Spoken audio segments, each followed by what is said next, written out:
I thought I was gonna do important videos today or tonight, but looks like I'm not. Uh, so, I mean, we've got a big problem with media, and it's gonna get worse, and no one's doing anything about it, um, except a few. And you're gonna see what we're doing shortly. But I don't want to give anything away yet. So, look, Donald Trump. If you don't know this, uh, about yesterday, 2 days ago, maybe now, um, plans to cut funding for the Corporation for Public Broadcasting. I mean, it's like 0.03% of the budget, like almost 400 million or something like that. You can go ahead and investigate yourself. But he's gonna cut funding for it. So like PBS, NPR, things like that. That might be gone, right? So now you've got fake news. That's mainstream media, and you got Trump loving his side of fake news, Fox News. You got Kellyanne Conway. You know what Kellyanne Conway was before she became, what she's doing now? She was kind of a stand-up comedian, I guess. You can see this whole routine.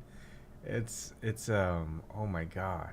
It's, it's embarrassing. I'm embarrassed for her. You think blondes are dumb? You think blondes are dumb? She missed that part. it, I, I think at the 4 minute mark, I was I don't think I could take anymore. So here's a contest. Let's see how far you could get watching her video. Put it in my comments. Okay, let's get back to it. But you know what? She's an expert at what she does. This video was great. Vox. I don't really see a lot of content from Vox that I really agree with. But this was really well done. I'm going to show you a little bit, but go ahead and watch the rest for yourself. Fair. What is her secret? With any question, she is looking for an opening to take it somewhere else, especially if she can paint the administration as the victim. She's listening for concepts that she can latch onto and go on offense. This is Conway's bread and butter. She hears a keyword or concept she can use, repeats it to sound like she's answering the question, and then introduces a total non sequitur to trip up the host. It's like really bad improv. Watch what Conway does when Chuck Todd backs her into a corner about the size of Trump's inauguration crowd. Look, alternative facts are not facts. They're falsehoods. Chuck, do you think it's a fact or not that millions of people have lost their plans, their health insurance, and their doctors under President Obama? Do you think it's a fact that everything we heard... Oof, Conway.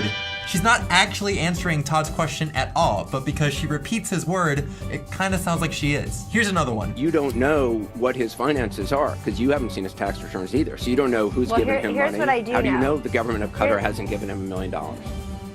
Here's what I do know. I know we've got the Democrats on the run, running around to blue states like... Did she wink? Did she seriously wink? All right, so you can go and watch the rest. Pretty entertaining and informative.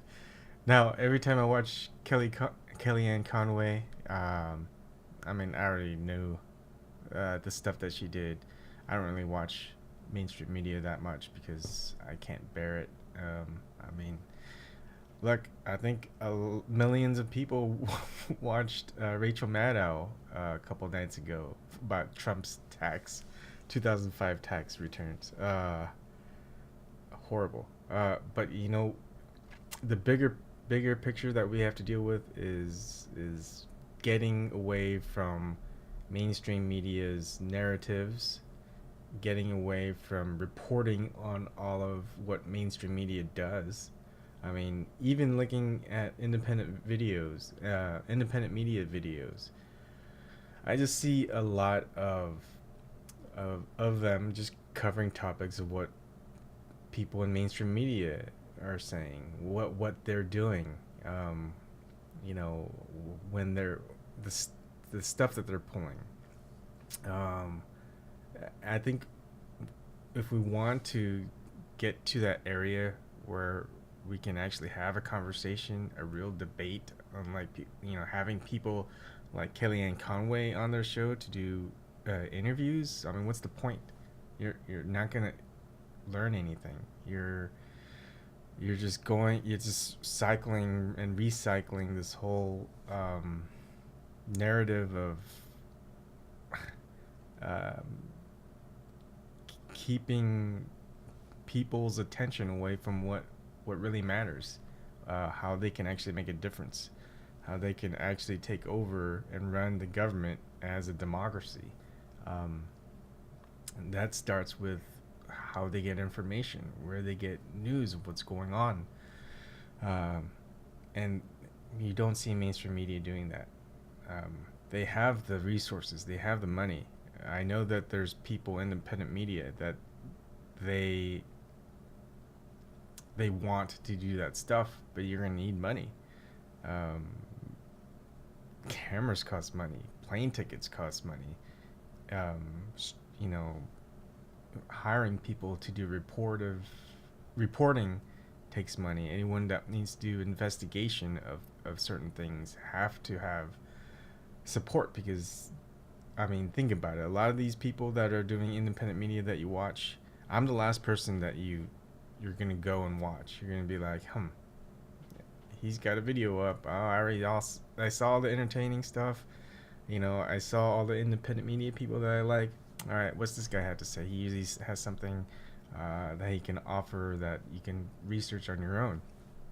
So they have jobs. I have jobs. I work full time. I mean, I don't sleep very much. I woke up around 7. I worked when I had my lunch break. I did more work for something else that I'm doing, that I've started. And then I went to work again, and then I went to pick up my daughter, and then I came back. I did more work. Yeah, I stopped working around 7 o'clock. Took an hour to eat dinner. I went back to work. I stopped at 8:30. I just relaxed, maybe watched a little bit with my wife of New Girl. Then I watched Tim Black's live stream, and then I stopped, and then I watched a couple other videos. I did some of my own videos. I did some work of this other stuff, doing research, and now it's almost 3 a.m. So cycle's gonna repeat. I'm probably gonna go to sleep in about half an hour. I'm gonna try to. I'm feeling tired. And then do some more work, take my daughter swimming, go fishing, maybe, just to finally actually have some R&R. Anyways, what I'm trying to say is I've got a life. Other people have lives. They're not getting paid $7 million up to $30 million being a news anchor, where all they're doing is just being in front of a TV. They go home on a jet plane to a multi-million-dollar mansion, right? Having their own chefs in their house cooking, huge suppers for them. It's if they want a reporter, they can just go to reporter. They have people on the ground doing that stuff. Independent media, no, we don't have funding. Like I just said, Donald Trump and the Congress, Republican Congress, they're getting cut funding for public broadcasting. So it's all gonna be private. So how, as a population, how are we gonna cover actual news of people who are working just to meet, get the ends met, whatever. It's late. To meet their needs to survive and live and support their family, right? And then, so how are you gonna do this without money? You're gonna have volunteers of poor people volunteering their time. They can't even afford cameras. How are you gonna provide cameras for them? That's money. So stay tuned. There's going to be a strategy how to do that. And who am I? I'm nobody. You don't know who I am. I'm just some simple average Joe, Asian Joe, whatever, I'm making a difference, or I'm going to try to. If I fail, well, I'll just focus on becoming millionaire or billionaire and go fishing on my spare time, right? What's it to me? I can make money one way or another, but that's not what I'm going to do. Anyways, independent media. That's where we need to go. We need to interview people at a local level. We can't be interviewing people who aren't going to give you information that you want. We shouldn't be spending all our time focusing on what mainstream media is doing. We should be focusing on what real people are doing and cover that. And then actually have debates and conversations about what is actually going on and what problems are, how to solve it, who's in the office, how that person got elected, what that person's doing now, why are people still voting that incumbent back into office when that person's not doing what the population is doing.